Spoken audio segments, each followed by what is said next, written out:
माँ शब्द अपने आप में वात्सल्य और ममता का एक ऐसा भाव है। संसार में जितने भी जीव हैं 84 लाख योनियां हैं, सबके आगे एक ही शब्द आता है माँ। तो माँ शब्द की व्याख्या प्रभु से भी बड़ी है। संसार में अगर कोई सबसे बड़ा गुरु है तो वो माँ है।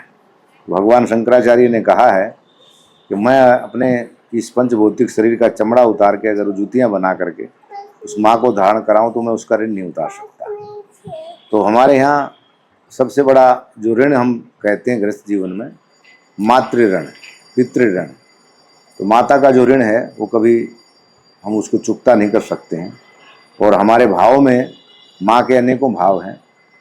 एक जगत जननी जगदम्बा जो सारे संसार की माँ है, एक माँ जो इस पंचभौतिक शरीर को जन्म देती है, एक वो माँ जो गुरु पत्नी है अर्थात जो हमें शिक्षा देती है जिसको गुरु माँ हम कहते हैं, और एक वो माँ है गृहस्थ जीवन में जो एक बालिका युवावस्था में जब पाणी ग्रहण के बाद शादी करती है, जिस घर में जाती है तो जहाँ वो उसके जो पति की माँ है जिसको सास कहते हैं, एक वो माँ है।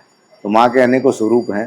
जैसे भगवान कृष्ण ने अपने जन्म का जो आधार देवकी को बनाया और पालन पोषण का आधार यशोदा को बनाया, तो दोनों माँओं का उन्होंने सम्मान रूप से आदर और सत्कार किया और पूरा जीवन पर्यंत उनकी सेवा की। तो माँ अपने आप में एक अलौकिक और दिव्य शब्द है जिसका स्थान भगवान से और गुरु से भी ऊंचा है।